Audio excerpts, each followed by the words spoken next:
रुका तो हनुमान चालीसा बजाएंगे, ऐसा एमएनएस का कहना है। ये एमएनएस वो है जिसका सुपड़ा साफ हो गया पीएमसी में भी और महाराष्ट्र में भी। राज ठाकरे का यह भी कहना है कि किसी प्रार्थना या धर्म के खिलाफ नहीं है।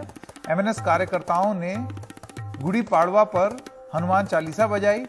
बीजेपी के मोहित कंबोज का मुफ्त लाउडस्पीकर देने का ऑफर है। कौन से बीजेपी राज्यों में आजान बंद हुई, ऐसा जवाब दिया संजय राउत ने पलट करके। अबू आजमी का हनुमान चालीसा बजाने पर जूस का ऑफर हुआ। 3 महीने में एक बार जगते हैं राज ठाकरे, ये बोला शरद पवार ने। तो जैसे कि आप देख सकते हैं कि पूरी तरीके से लाउडस्पीकर राजनीति महाराष्ट्र में बहुत तेजी से चल रही है। सिर्फ महाराष्ट्र में ही नहीं, अब आपको बताते हैं उत्तर प्रदेश में क्या हो रहा है। बनारस अजान के वक्त लाउडस्पीकर पर हनुमान चालीसा पढ़ी जा रही है। श्री काशी ज्ञानवापी मुक्ति आंदोलन के सदस्यों ने इसकी शुरुआत की है। अजान से नींद में खलल पड़ती है हनुमान चालीसा पढ़ने वाले, ये उनका कहना है। अब अलीगढ़ की बात करते हैं। एबीवीपी का लाउडस्पीकर लगाने का एक अभियान वहां पर चल रहा है। 21 चौराहों पर लाउडस्पीकर लगाने की इजाजत उन्होंने मांगी, हालांकि इजाजत मिली नहीं है। प्रशासन ने इनकार किया है, लेकिन एबीवीपी अभियान चलाने पर अड़ी हुई है कि हम तो लगाएंगे। चंदा मांगकर लाउडस्पीकर खरीदे जाएंगे, ऐसा एबीवीपी का कहना है। तो ऐसे में जो सवाल पूछ रहे हैं हम सवाल इंडिया का में, वो है आपके स्क्रीन पर। हनुमान चालीसा को क्या हथियार बना रहे हैं राजनेता? हनुमान चालीसा जैसी चीज को क्या हथियार बनाया जा रहा है?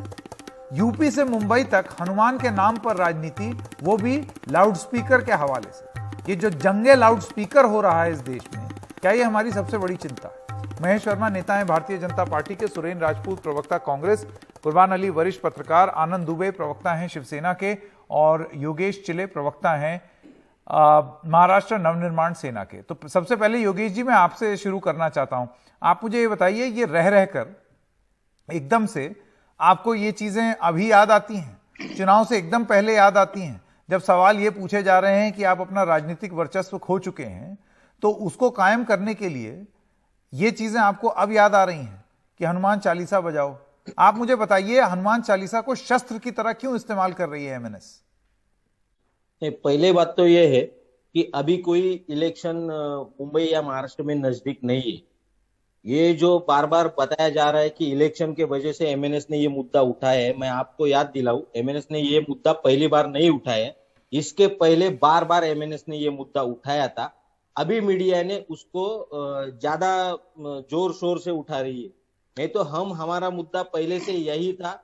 हम सिर्फ यही चाहते थे कि जो सुप्रीम कोर्ट ने निर्देश दिए हैं, उन निर्देशों का पालन हो जाए और लाउडस्पीकर जो है मस्जिदों से जो इलीगल लाउडस्पीकर है वो हटाया जाए। बिल्कुल, उसका जो डेसिबल लेवल है वो साथ में रहे। लेकिन आप मुझे बताइए कि कौन से कोर्ट ने ये बोला है कि हनुमान चालीसा बजाई जाए स्पीकर लगा करके हर गली चौराहे पे? किसी कोर्ट ने नहीं बताया। हम खाली सरकार से यही दरख्वास्त कर रहे हैं कि जो डिसीजन 2005 में दिया है सुप्रीम कोर्ट में, 15-20 साल हो गए, उस पे आप अमल नहीं कर रहे। 2016 में मुंबई हाईकोर्ट ने डिसीजन दिया है कि ये लाउडस्पीकर जो इलीगल है ये मस्जिदों पे नहीं चाहिए। सिर्फ मस्जिदों पे नहीं, ये अगर मंदिरों पे भी हो तो उनको भी निकालना है। हमारी डिमांड यही है कि सिर्फ मस्जिदों के लाउडस्पीकर नहीं हटाने। जिन जिन प्रार्थना स्थलों पे इलीगल लाउडस्पीकर है, उन सभी प्रार्थना स्थलों के लाउडस्पीकर मेरा बस ये कहना है कि ये बात कहने का ये कौन सा तरीका है कि आप हर गली चौराहे में लाउडस्पीकर लगा करके हनुमान चालीसा बजाने लगे? हनुमान चालीसा की कोई मान्यता है भाई? नहीं, 15 साल हो गए ना अभी, और कितना काउंसलिंग चाहिए आपको? यही तो मैं कह रहा हूं। साल से तो आप हनुमान चालीसा का राजनीतिक उपयोग कर रहे हैं 15 हर गली कूचे में लगा करके। क्या हनुमान चालीसा इसलिए है कि मनसे को चुनाव जिताए? अरे सरकार को समझ में नहीं आ रहा है तो क्या करेंगे अभी? तो क्या करेंगे? हनुमान चालीसा चौराहे पे बजाएंगे? अगर आपको कानून लागू करना है तो सबके लिए एक समान लागू आनंद दुबे प्रवक्ता शिवसेना, मैं आपके पास आना चाहता हूं। मुसलमानों के लिए अलग कानून, ये कैसे? आनंद जी, अगर बात सिर्फ लाउडस्पीकर की है, अगर सिर्फ लाउडस्पीकर की है और ये बोला जा रहा है कि भाई एक सीमित मात्रा में या 1 डेसिबल लेवल तक ही वो लाउडस्पीकर बजे, तो इसका पालन किया जाए। संकेत जी नमस्कार। देखिए, पूरे विषय को आपको समझना होगा। इस पूरे खेल के पीछे, पूरे विवाद के पीछे रणनीतिकार भाजपा है। अब चूंकि भाजपा फ्रंट पर खेल नहीं पा रही, क्योंकि बहुत सारे राज्यों में उनकी पूर्ण बहुमत की सरकार है जहां वो काम नहीं करवा पा रहे, तो उनको एक पिछलग्गू चाहिए महाराष्ट्र राज्य में, क्योंकि यहां पर उनकी सबसे बड़ी शत्रुता शिवसेना से है। तो उनकी बात मानेगा कौन? जो कमजोर होगा, जिसका अस्तित्व नहीं होगा, जिसका जनाधार नहीं होगा, वो उसको उम्मीद जगाएंगे कि तू हमारे साथ हो ले, हम तुझे मदद करेंगे। तो इसमें मनसे जाल में फंस गई है। अब जो मनसे जाल में फंसी है, तो मनसे की थाना में सभा थी 12 तारीख को। वो सभा नहीं थी संकेत भाई, वो पूरी तरह एक कॉमेडी शो था, जहां मंच से एक नेता कुछ चुटकुले बोलता है और जनता ताली बजा के, शोर बजाकर उनका समर्थन करती है। लेकिन राज ठाकरे जी अगर कहते हैं कि मैं हिंदुओं का बड़ा नेता हूं, मैं मराठियों का बड़ा नेता हूं, तो आप मुझे बताइए कि श्री राम भगवान की बात करने वाले राज ठाकरे उस समय कहां चले गए थे, जब श्री राम भगवान के अयोध्या से आए गए नवयुवकों को मनसे के पदाधिकारियों ने मार मार कर, पीट पीट कर भगाया था? तब हिंदुत्व कहां चला गया? तब श्री हनुमान जी कहां चले गए? या केवल विशुद्ध रूप से एक राजनीति करने के लिए? आपको पता है कि इसी साल महानगर पालिका के चुनाव हो सकते हैं। अब इनके पास एक नगर सेवक है, एक विधायक है। यह सोच रहे हैं कि इसी बहाने हाथ धो लिया जाए। लेकिन मैं आपके चैनल के माध्यम से मनसे को एक चेतावनी देना चाहता हूं कि आप, सुन रहा हूं, अयोध्या जाने वाले हो। आप अयोध्या जाने से पहले गंगा मैया में डुबकी लगाना, पवित्र हो जाना, उत्तर भारतीयों से माफी मांगना, तब अयोध्या जाना, वरना श्री राम भगवान का अपमान होगा, वो भी आपको माफ नहीं करेंगे। और बाकी तो आप जानते हैं कि पूरा स्क्रिप्ट भाजपा दे रही है, तो भाजपा तो मंद मंद मुस्कुरा रही है। भाजपा से सवाल पूछते हैं महेश वर्मा जी। मैं आपके पास आना चाहता हूं, क्योंकि ये सिर्फ महाराष्ट्र नवनिर्माण सेना ही नहीं कर रही है मुंबई में, उनको पूरा साथ और समर्थन भारतीय जनता पार्टी का भी मिल रहा है, और यही सब चीजें उत्तर प्रदेश में भी हो रही हैं, जो कि भाजपा शासित राज्य है। मैं आपसे ये जानना चाहता हूं कि ये कौन सा तरीका है प्रदर्शन करने का? आप अगर ये संदेश देना चाहते हैं कि लाउडस्पीकर से उतनी जोर से लाउडस्पीकर ना बजे, तो लाउडस्पीकर से तो फिर डीजे भी नहीं बजना चाहिए बहुत जोर से। लाउडस्पीकर से फिर कांवड़िया यात्रा जो निकलती है उसमें भी वो भी नहीं बजना चाहिए। कोई भी और जो यात्रा निकलती है उसमें भी नहीं बजना चाहिए। एक समान नियम नहीं होना चाहिए। आप धर्म का एंगल हटा दीजिए इससे। लाउडस्पीकर, तेज लाउडस्पीकर अगर बुरा है तो वो हर चीज के लिए बुरा होना चाहिए ना।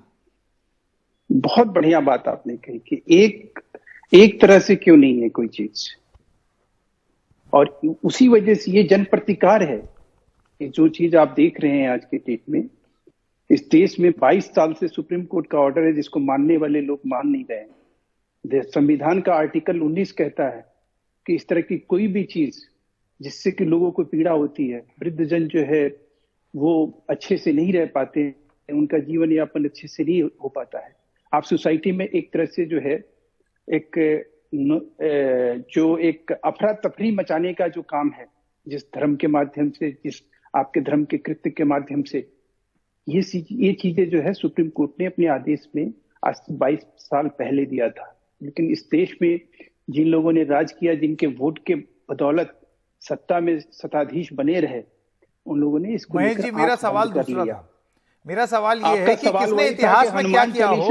एक गलती सुधारने का मतलब ये थोड़ी है कि कोई दूसरा वर्ग विशेष बिल्कुल वही गलती उतनी ही तीव्रता से करे। गलती नहीं कर रहा है, ये जन विरोध है। जब आप देश के संविधान नहीं मानेंगे, जब विधि विधान नहीं मानेंगे, आप कानून नहीं मानेंगे, आप वही संकेत, महेश जी, मैं यही तो महेश जी, मेरी आपसे गुजारिश यही तो है, ये धर्म से ऊपर उठ करके ये बात नहीं की जा सकती भारतीय जनता पार्टी और एमएनएस द्वारा। आप बोल दीजिए कि किसी रात भर जो जागरण होता है उसमें भी देर रात में माइक्रोफोन नहीं बजेगा। ठीक उसी तरीके से अजान में भी जो डेसिबल लेवल सेट हो गया है उतना ही होगा। धर्म के ऊपर ये कानून क्यों नहीं है जैसा होना चाहिए? ये आप उन लोगों को, और ये जैसे ही ये बात कही जाती है, ये उन लोगों को बढ़ावा मिलता है जो अजान लाउड स्पीकर से गर्म इस्लामिक माना जाता है, जिसको प्रोफेट ने भी अलाउ नहीं किया था। प्रोफेट को 4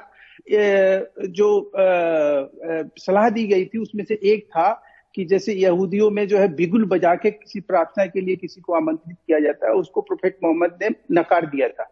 उस गैर इस्लामिक कृत्य को करना इस देश में आप उसको कह रहे हैं कि भाई उसको इस तरह से करते रहना चाहिए और इसको बढ़ावा देना चाहिए। नहीं, मैं नहीं समझता। महेश जी, आप घुमा वो देते हैं चीज बात कह रहे को, हैं। लेकिन नहीं, क्या है, नहीं, मुझे समझ में आ जाती है और मैं वापस माफी आपको चाहूंगा। ले आता हूं। धर्म से ऊपर उठकर लाउड स्पीकर पर अगर कोई आपको अदालत का कानून मनवाना है जो कि कानून का राज कायम होना चाहिए, तो वो धर्म से बिल्कुल। ऊपर उठ के क्यों नहीं हो सकता? यही तो है कि आप ये बोलिए ना हाँ, मैं कि यही कहीं कहना भी चाह लाउड रहा था। स्पीकर का आप दुरुपयोग नहीं होगा। संकेत भाई, अब 10 सेकेंड और दीजिएगा। गुड़गांव में आपने ही दिखाया था कि सड़कों पे जिस तरह से 25,000 मुसलमान बैठ के नमाज पढ़ते थे, और उसके ऊपर एक आपके उसमें पैनल में सिख थे, उन्होंने कहा साहब हम तो वहां 2,000 है, हम लोगों ने 2,000 लोगों ने मिलकर अपने लिए गुरुद्वारा चंदे से इकट्ठा किया। और वो मौलाना क्या कह रहे थे कि हमारे पास मस्जिद नहीं है तो हम क्या करेंगे, हम तो सड़कों पे ही करेंगे। तब आपने किस तरह से उनको लताड़ा था, किस तरह की नसीहत दी थी, याद करिए। आज कुछ कमोवेश यही स्थिति और परिस्थिति पूरे देश में निर्माण किया जा रहा है। मेरा सवाल आप फिर घुमा गए, लेकिन मैं वापस वापस आपको अपने सवाल पे ले आऊंगा। कुर्बान अली जी, इससे पहले कि मैं आपके पास आऊं, सुरेंद्र राजपूत, सारा मसला सिर्फ एक छोटा सा है। अगर लाउड स्पीकर असली मसला है, असली दिक्कत कि भाई कानून है, कानून का राज कायम होना चाहिए कि लाउड स्पीकर बहुत तेज ना बजे, जो एक अलॉट कर दिया है कि इतना ही शोर होना चाहिए उसमें, तो उतना ही हो। ये धर्म से ऊपर उठ करके ये नियम क्यों नहीं लागू होना चाहिए जो कि एक्सपेक्टेड है? बिल्कुल, क्योंकि ऐसा ही होना चाहिए। अरे संकेत भाई, आप और भी ऐसे कैसी वक्त बात में है? आप ये बताइए, ऐसे वक्त में अगर हनुमान चालीसा बजाई जाए, जोर जोर से बजाई जाए, तो क्या आप बिल्कुल उसी चीज का उल्लंघन नहीं कर रहे हैं जो आप ठीक करना चाहते हैं? और वो भी हनुमान भगवान का नाम इस्तेमाल करके। अब थोड़ा सा मुझे समय दे दीजिए। अभी जैसे महेश वर्मा जी बड़े विद्वान प्रवक्ता हैं, सच बात यह है कि इन्हें कहाँ इनको धर्म की कोई दिक्कत है। इनको तो लाउड स्पीकर से कोई प्रतिकार नहीं करना। ये तो काजी भी बन गए, हाजी भी बन गए, खलीफा भी बन। अभी इन्होंने 1 मिनट आप पहले आपको बता ही दिया था, काजी भी, हाजी भी और खलीफा भी, ये तीनों बन गए पूरी भाजपा वाले। सारा इन्होंने मोहम्मद साहब से लेकर सारा बता दिया। इनको समस्या लाउड स्पीकर से उससे नहीं है, इनको समस्या आम जन की नहीं है, इनको समस्या वोट की है, नोट की है, धन की है। 3 चीजें जो बड़ी बात है इनको वोट चाहिए, नोट चाहिए, धन चाहिए। आप हमको छोटी सी बात बताओ, इतनी कायरों की सरकार और इतनी कमजोरों की सरकार भाजपा की होगी कि सुप्रीम कोर्ट का एक आदेश नहीं लागू कर पा रही है कि इस डेसिबल से नीचे अगर लाउड स्पीकर किसी भी धर्म का बजेगा, किसी भी डीजे बजेगा, हिंदू का बजे, मुसलमान का बजे, सिख का बजे, ईसाई का बजे, उसको हम अंदर कर देंगे। उस धर्म का कोई प्रवर्तक हो उसको हम अंदर कर देंगे, मानने वाला हो अंदर कर देंगे। लेकिन नहीं, उसको निकालेंगे बाहर, उससे बयान दिलवाएंगे। कहीं कोई शफीकुर रहमान बर्क से, कभी कहीं वो क्या नाम वो वहां वाला हैदराबाद वाला ओवैसी से बयान दिलवाएंगे, क्योंकि बयान इनको वोट की फसल देता है। तीसरी बात, बड़ी महत्वपूर्ण बात है, मैं आपसे के माध्यम से जो शेयर करना चाहता हूं कि प्रतिक्रिया में बजाया गया मेरे धर्म का चालीसा वोट दे सकता है महेश वर्मा जी, लेकिन पाप का भागी बनाएगा आपको। आप हनुमान चालीसा पढ़िए, मेरे भगवान को आप रोज याद कीजिए, लेकिन ये जरूर याद रखिए कि किसी प्रतिक्रिया में नहीं, अपने मन की शांति के लिए, आध्यात्मिक चीज के लिए। जब भी आप किसी के धर्म की प्रतिक्रिया में आप करते हैं तो वोट की फसल आप काट सकते हैं, जो काट रहे हैं, चाहे खारगोन में काटे, चाहे करौली में काटे, चाहे आप उत्तर प्रदेश में काटे, लेकिन अपने बच्चों को, अपने समाज को, आने वाली नस्लों को और आने वाली फसलों को बर्बाद करने का काम कर रहे हैं। और ये मिलना चाहिए मुझे। जाकर करोगे, बिल्कुल मिलेगा, ये आपको अंदाज नहीं है। बिल्कुल मिलेगा, लेकिन पहले एक बार मुझे इजाजत दें, कुर्बान साहब से भी एक बयान ले लें, उसके बाद आपके पास में वापस आऊंगा। महेश वर्मा जी, कुर्बान जी, आपको क्या लगता है? देखिए, ये तो अब जग जाहिर बात हो गई है कि राजनेता कुछ भी करते हैं वो वोट के लिए करते हैं, चुनाव के लिए करते हैं। लेकिन ऐसे में पूरी आर्ग्यूमेंट आपको लगता है कि घुमा फिरा करके लाउड स्पीकर का मकसद भी ये है कि एक धर्म विशेष के लोगों को टारगेट किया जाए?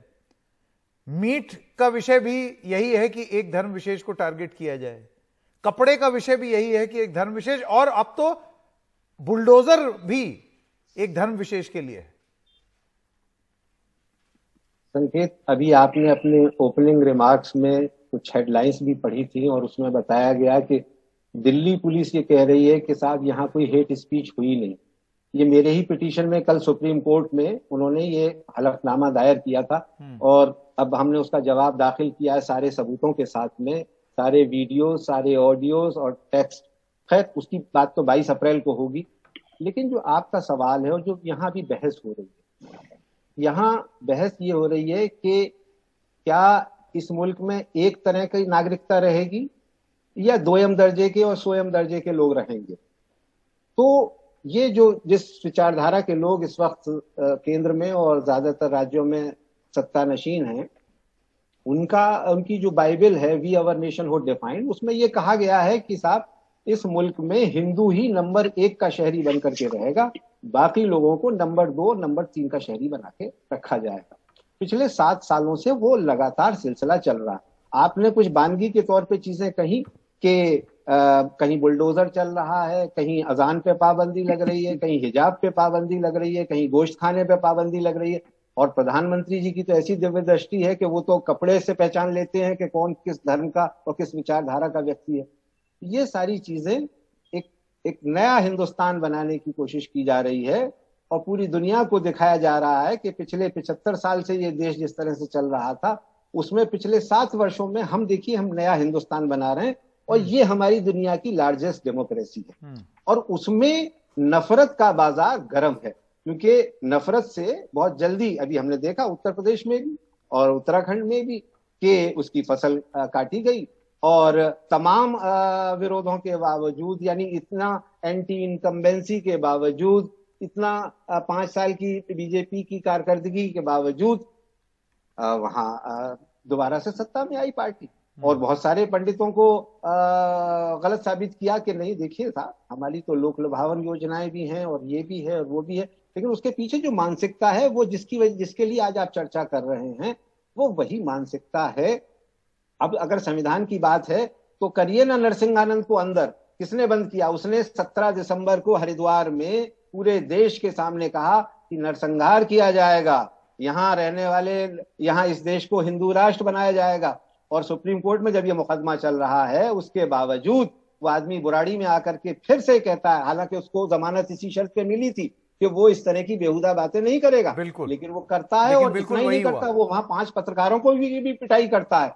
और उसके बाद क्योंकि सरकार का कहीं ना कहीं पश्तनाई है, उसको सपोर्ट मिला हुआ है, इसलिए वो कहता है कि हम इस देश के संसद को नहीं मानते, संविधान को नहीं मानते, सुप्रीम कोर्ट को नहीं मानते, रूल ऑफ लॉ को नहीं मानते। तो ये इस देश को सोमालिया और सीरिया बनाने की कोशिश की जा रही है, जिसके नतीजे बहुत भयावह होंगे। संकेत, ये आइसोलेटेड इंसिडेंट नहीं है। अगर ये ऐसे होते तो शायद मैं मानता कि इन पर बात करनी बेकार है। आपका ये कहना है कि एक बहुत ही सुनियोजित तरीके से ये सारी चीजें हो रही हैं। महेश वर्मा, अब आपका राइट टू रिप्लाई। जी, मेरा ये कहना है कि अभी कुर्बान अली साहब ने एक बड़ी अच्छी बात कही। ये एक वरिष्ठ पत्रकार और एक मुसलमान और एक कुछ भी एक अच्छे शहरी होने से पहले एक भारतीय हैं, सिटीजन ऑफ इंडिया के नाते एक हक और भी आपको कुर्बान अली जी बनता है कि अभी कल ही अकबरुद्दीन को बरी किया गया है, उसका एक अपील फाइल कर दीजिए। समझ में आएगा कि इस देश में आप एक वो लोग हैं जो कम से कम हिंदुओं को गाली देने वाला, एक हिंदुओं के नाम पर इस देश में अफरा तफरी मचाने वाला उसका भाई, उनको रोकने का काम आप लोग कर रहे हैं। एक मुसलमान जो है जब किसी हिंदू के खिलाफ कुछ बोलता है तो एक मुसलमान कैसे खड़ा होता है, इस नजरिए को थोड़ा सा बदलने की कोशिश करिए। यति नरसिंहानंद को रोकने से पहले उस सहजिल इस्लाम को रोकिए। पश्चिम बंगाल में जो मौलाना कहता है कि काट के रख देंगे, उसके लिए भी कुछ एप्लीकेशन फाइल करिए, सुप्रीम कोर्ट जाइए। समझ में आएगा कि इस देश में आप लोग वाकई अमन चाहते हैं। एक वर्ग विशेष को बढ़ावा देने के लिए या सिर्फ हम मुसलमान हैं और मुसलमानों की बात करेंगे, ये कैसी मानसिकता है इस देश में? क्या मतलब बनता है इसका? कुर्बान अली होंगे तो सिर्फ मुसलमानों को आती नरसिंहानंद के खिलाफ बात करेंगे, उन लोगों के खिलाफ बात नहीं करेंगे जो जेएनयू में जाके कहते हैं कि टुकड़े टुकड़े हम करेंगे, जो अफजल का समर्थन करते हैं, जो याकूब मेमन का समर्थन करते हैं। आखिर में इस देश का प्रधानमंत्री एक बार ऐसा कह दे कि इस देश के संसाधनों पर सिर्फ मुसलमानों का हक है, उसके बाद पूरे मुसलमान जो मर्जी वो करेंगे इस देश में। कल परसों जो है पश्चिम बंगाल में एक मासूम लड़की के साथ 14 साल की उस बच्ची के साथ जो हैवानियत हुई है, आप में से किसने बोला, किसने सुप्रीम कोर्ट में जाके याचिका दाखिल की कि देखिए पश्चिम बंगाल में जो है डेली बहन बेटियों की इज्जत इस तरह से ठीक है, वक्त कम हो रहा, वक्त कम है मेरे पास, तो एक बार जल्दी से इस माहौल राइट टू रिप्लाई मुझे कुर्बान जी को वापस देना पड़ेगा, क्योंकि आपने बड़ी पॉइंटेड बात उनके खिलाफ बोली है। उनका राइट टू रिप्लाई बहुत जल्दी। कुर्बान जी, मुद्दई तू, मुद्दा तू, मुंसिफ तू, हमें यकीन था हमारा कसूर निकलेगा। महेश जी, आप सरकार चला रहे हो और आप कुर्बान अली से उम्मीद कर रहे हो कि वो जाकर के ओवैसी के खिलाफ कार्रवाई की बात करें। आपको किसने, अब मुझे बोलने दीजिए, आप बोलने भी नहीं देंगे आप तो पत्रकार नहीं। महेश जी रुकिए ना, अब आपने अपनी बात कह दी, अब वो ले लें। तो ऐसा है कि आप सरकार चला रहे हो, जिम्मेदारी आपकी है, और आप मुझसे पूछ रहे हो कि मैं कार्रवाई करूं। आपको किसने रोका है कार्रवाई करने से, और आप कौन सी कार्रवाई है जो नहीं कर रहे हैं आप? लेकिन हाँ, आप भी सिलेक्टेड हो रहे हो, आप उन्हीं के खिलाफ कार्य करते हो जिन्हें आप अर्बन नक्सल मानते हो, जिन्हें आप सांप्रदायिक जो लोग हैं जो खुला नंगा नाच कर रहे हैं और जिनको चैलेंज किया जा रहा है, रूल ऑफ लॉ उनको जेल में डालता है। तो आपको ये लगता है कि ये गलत काम हो गया, और आप मुझे नसीहत दे रहे हो कि मैं इनके खिलाफ खड़ा हूं। आपको जानकारी नहीं है, मैं उस खानदान से आता हूं जिसके बाप ने अंग्रेज की भी जेल काटी है और इंदिरा गांधी की भी, और हम लोगों और ने आप जिस विचार को लेके चलते हैं उसके बारे में भी मैं जानता हूं। मैं हाँ, तो फिर उसके बावजूद आप करने की कोशिश कर रहे हो।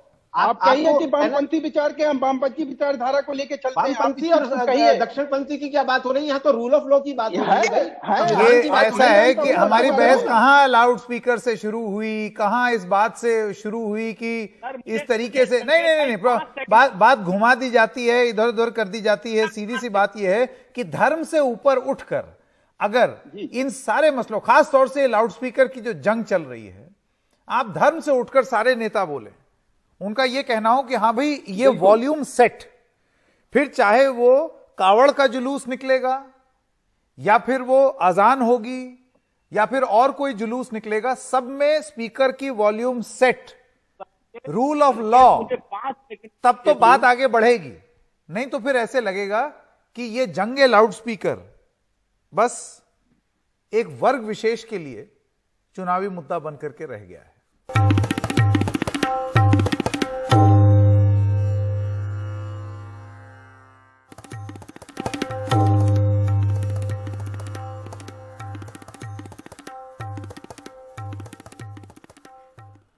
और यूक्रेन का बोरोदोयांका शहर रूसी हमले में बुरी तरीके से तबाह हो गया है। रूसी हमले में बोरोदोयांका में कई लोगों की मौत हुई है और हर जगह तबाही का मंजर भी है। यहां से हमारे सीनियर एडिटर उमा शंकर सिंह की ये एक्सक्लूसिव ग्राउंड रिपोर्ट देखिए। इस समय हम कीव से बोरोदोयांका की तरफ जा रहे हैं। बोरोदोयांका वो शहर जो रूसी हमले में बुरी तरह से तबाह हो गया है, और जो अभी आपको नज़ारे दिख रहे हैं इस हाईवे के, इसमें सब कुछ आपको सामान्य नजर आ रहा है। लेकिन जैसे ही हम बोरोदोयांका के आसपास पहुंचेंगे, बोरोदोयांका के अंदर जाएंगे, आपको दिखेगा कि किस तरह का डिस्ट्रक्शन वहां पे हुआ, किस तरह की तबाही हुई है। और ये इसलिए हुआ क्योंकि जो रूसी सैनिकों ने कीव को 3 तरफ से घेर रखा था और कीव में घुसने की उनकी कोशिश जो थी वो नाकाम हुई, क्योंकि जो यूक्रेन की सेना है उसने बहुत ही तगड़ा प्रतिरोध दिया और रूस के टैंक्स को और बख्तरबंद गाड़ियों को तबाह किया। तो जहां जहां इस तरह की फाइटिंग हुई, इस तरह की लड़ाई हुई, रूसी सैनिकों को वहीं से लौटकर जाना पड़ा, और इसलिए वो शहर जो रूसी सैनिकों के कब्जे में था उसको वहां पे उन्होंने जमकर तबाही मचाई। और उसी का नज़ारा देखने और दिखाने हम बोरोदोयांका की तरफ जा रहे हैं और देखते हैं कि वहां किस तरह से युद्ध ने एक नई मानवीय त्रासदी को जन्म दिया है। तो हम बोरोदोयांका पहुंच गए हैं, और बोरोदोयांका पहुंचने के ठीक पहले का ये जो पुल है, ये पुल जो है ये टूट गया है और ये युद्ध में टूटा है। किसी तरह से यहाँ से गाड़ी को क्रॉस कराया जाता है। और देखिए हमारे साथ जो व्लादिमीर हैं, जो हमारे लिए ट्रांसलेटर का भी काम कर रहे हैं, वो इस पुल के जरिए, ऐसे टूटे हुए पुल के जरिए इस गाड़ी को क्रॉस करा रहे हैं। तो ये एक पहली तस्वीर है कि बोरोदोयांका में किस तरह की भीषण तबाही हुई और किस तरह का यहाँ पे बैटल हुआ रूसी और यूक्रेन की सेना के बीच। और ये सामने जो बस्ती अब आप देख रहे हैं, इसमें सबसे ज़्यादा तबाही हुई है। जैसे जैसे हम आगे जाएंगे, नज़दीक जाएंगे, तो जो बिल्डिंग के जले हुए निशान हैं, जली हुई बिल्डिंग्स हैं। अब देखिए जैसे यहाँ एक बिल्डिंग जो है बिल्कुल काली पड़ी हुई है और कोई भी बिल्डिंग ऐसी नज़र नहीं आ रही जहाँ पे आगजनी के जो निशान है वो नज़र नहीं आ रहे हों। तो ये वो इलाका है जहाँ पे रूसी सैनिकों का जो एक सबसे ज़्यादा जो निशाना है वो ये इलाका बना। और ये इसकी शुरुआत जो है वो हमने आपको दिखाई कि किस तरीके से यहाँ पे ये पूरी तरह से डेजर्टेड है। यहाँ पे आबादी जो है अभी यहाँ से विस्थापित होकर चली गई है। आप देखिए कि सब कुछ बंद है यहाँ पर, जो जैसे पड़ा हुआ है सामान वैसे पड़ा हुआ है।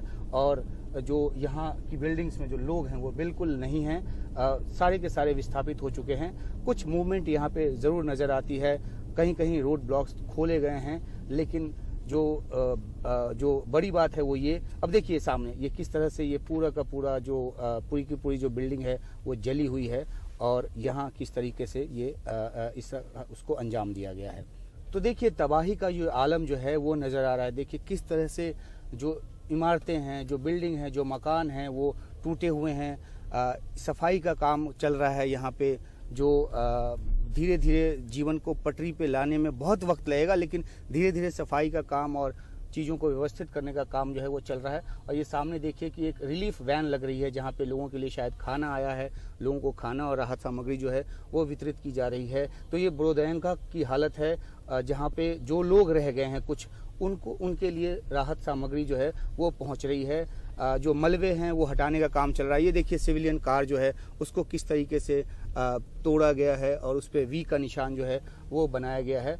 तो ये है तबाही का आलम। और सामने देखिए ये बिल्डिंग देखिए पूरी तरह से जली हुई है और किस तरह से ये बम्बार्डमेंट का शिकार हुई है। अब सोचिए कि जिस समय ये लड़ाई चल रही होगी यहाँ पे जो लोग रह रहे होंगे उनके ऊपर क्या बीती होगी, कितनी जो माल का नुकसान है वो तो दिख रहा है, लेकिन जो जानी नुकसान हुआ है उसकी गणना जो है वो तो बाद में ही निकलकर सामने आएगी कि आखिरकार कितने लोग इस तबाही के शिकार हुए, कितने लोगों की जान गई। तो मोटे तौर पे ये ब्रोदेंका की शुरुआती तस्वीर है। हम जैसे जैसे अंदर जाएंगे और ज़्यादा आपके लिए इस तरह की जो त्रासदी है उसके अलग अलग पहलुओं को लेकर सामने आएंगे। पूरी ज़मींदोज हो चुकी है ये बिल्डिंग। देखिए अगर राइट साइड में अशोक महाले हमारे कैमरा सहयोगी अगर दिखाएं तो ये बिल्डिंग ज़मींदोज हो चुकी है। जो भी इसकी जद में आए होंगे उनका बचना तो नामुमकिन होगा। और इस तरफ देखिए अशोक, यहाँ कोई भी ऐसा मकान अभी तक नज़र नहीं आ रहा जिस पे गोलियों के निशान ना हो, जिस पर किसी तरह की तबाही का मंजर ना हो। और ये भयावह तस्वीर है यूक्रेन में रूसी सेना के आक्रमण की, और जहां अब धीरे धीरे कुछ मलबों की सफाई का काम जो है वो शुरू हुआ है। सामने आप देख सकते हैं कि क्रेन जो हैं वो लगे हुए हैं और मलबों को उठाने का काम चल रहा है। तो बहुत लंबा वक्त लगेगा। और ये भी एक बड़ी बात है कि फिर से इस तरह की तबाही को लेकर रूसी सैनिक न लौटें। अभी एक लल है, एक तरह की शांति की स्थिति है, लेकिन लगता नहीं कि ये बहुत लंबे समय तक बरकरार इसलिए रहेगी क्योंकि रूस की जो मंशा है उस अपने मंशा में अलग अलग तरीके से आगे बढ़ रहा है। अभी उसका फोकस जो है वो दूसरे इलाके में हो गया है, डॉनबास के इलाके में हो गया है, लेकिन कब वो दोबारा से लौटे इस बात की आशंका यहाँ यूक्रेन के लोगों में बनी हुई है।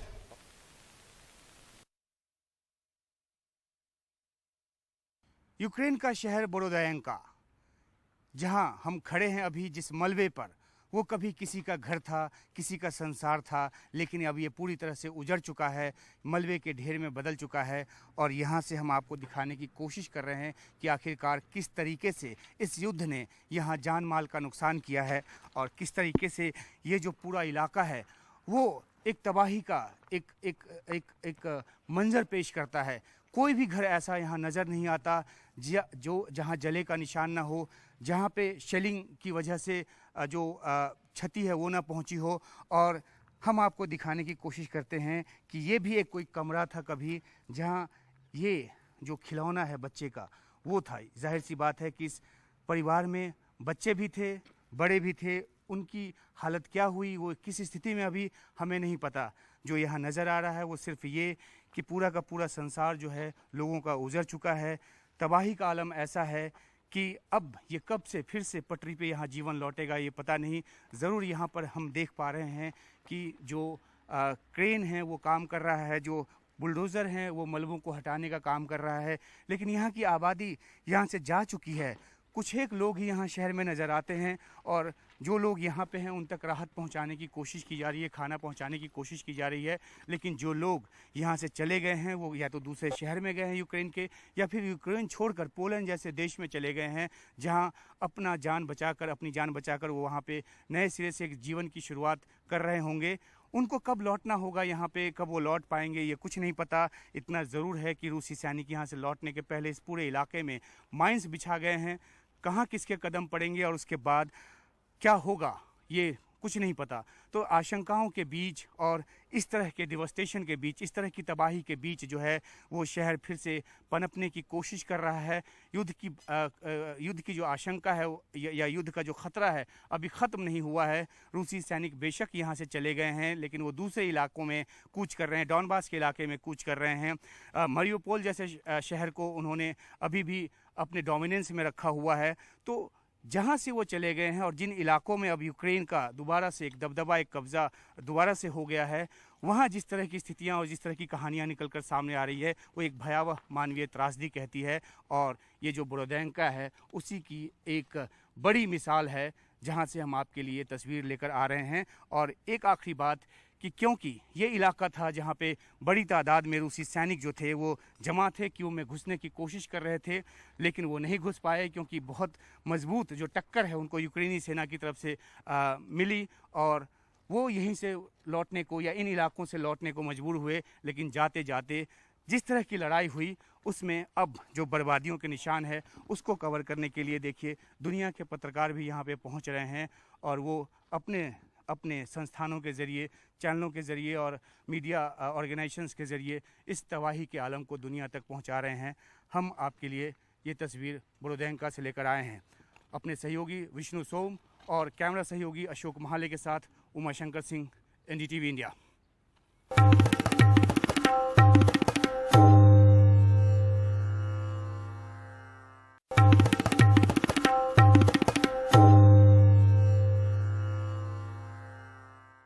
रणबीर कपूर और आलिया भट्ट की आज शादी हो रही है। कृष्णराज बंगले से ये बारात निकलेगी और वास्तु से ये विदाई होगी। वास्तु एक जगह का नाम है।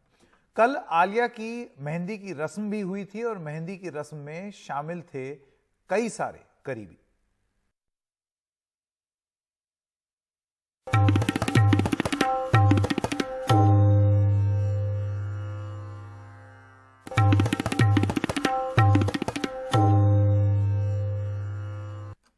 और आइए अब आपको बताते हैं उत्तर प्रदेश के गोंडा में एक बुजुर्ग दंपति का झगड़ा पुलिस थाने पर पहुंच गया। दोनों का झगड़ा सुलझाने में पुलिस ने एक खासी मुशक्कत की और फिर विजयी हुई। बाद में पुलिस ने दोनों को मोतीचूर के लड्डू खिलाकर उनका झगड़ा शांत किया। बहुत ही रोचक ये पूरा प्रकरण था। आइए इसका वीडियो सुनते हैं। चलो